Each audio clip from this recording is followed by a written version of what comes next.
10 years have passed, but here, time has stood still. If humans were to disappear tomorrow, It's been 6 days of station blackout. this is what the world will look like. Over 100,000 people were evacuated. Now ordered chartered flights to get their citizens out of Japan. Welcome to Fukushima.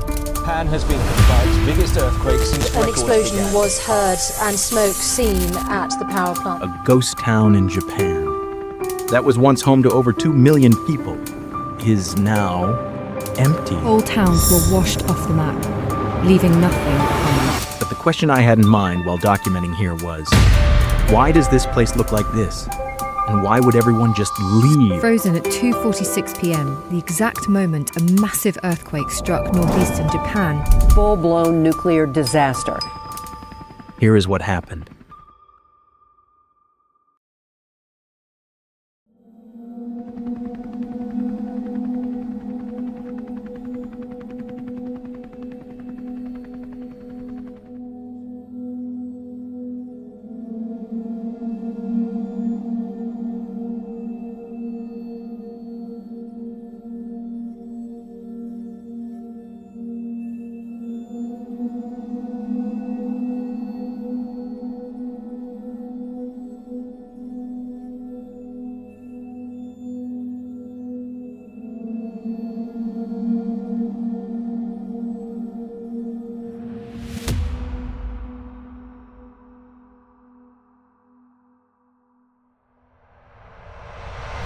Starts at 2:46 in the afternoon, March 11th.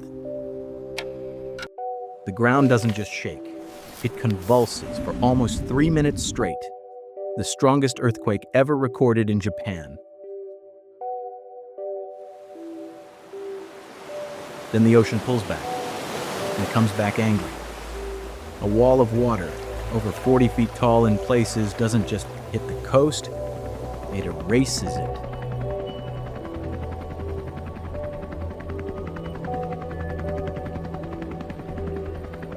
But here's the part nobody talks about.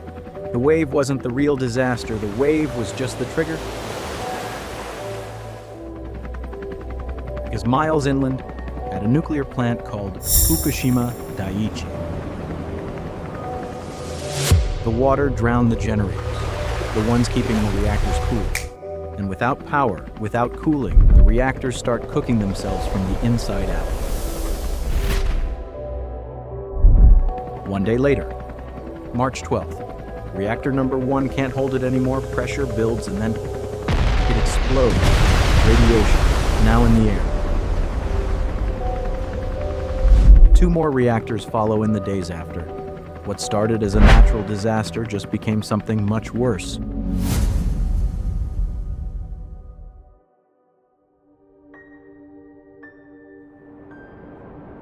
First, the red zone only covers 3 kilometers from the Fukushima plant. Just a precaution, they said, while engineers scrambled to keep the reactors from overheating. Because the cooling systems are failing and nobody can stop it. The radius keeps growing because the danger keeps growing.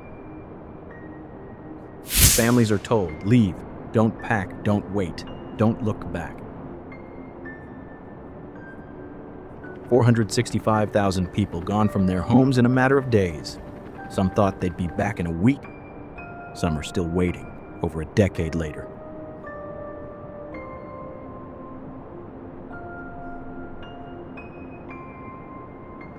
Take a town like Futaba. 6,000 people once lived there. It took 11 years before anyone was even legally allowed to return, and today, fewer than 100 have, so the town just stayed, frozen at the exact second everyone ran.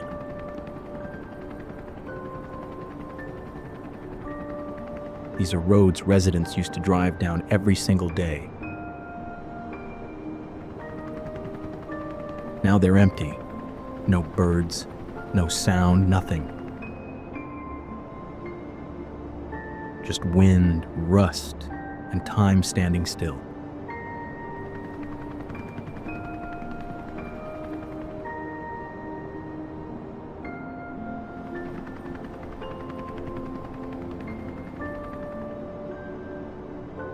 This is an office frozen in time.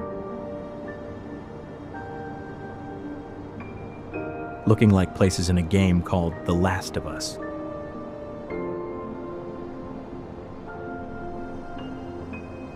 Kids class. Desks are still arranged the way they were left. Textbooks still open. A lunchbox still sitting exactly where a child set it down.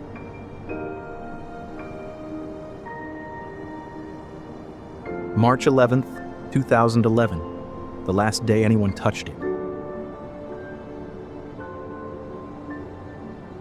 Now it's wild boar, it's raccoons, it's bears, walking through what used to be a school hallway. Nature just moved in. A real look of what the world will look like if all humans suddenly disappear.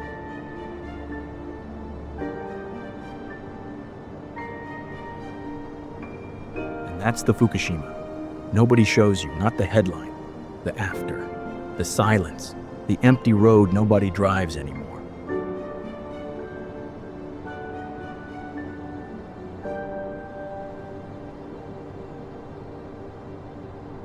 Because Fukushima didn't disappear. It's still here. The houses are still standing. The town is just waiting. For people who, in most cases, are never coming back.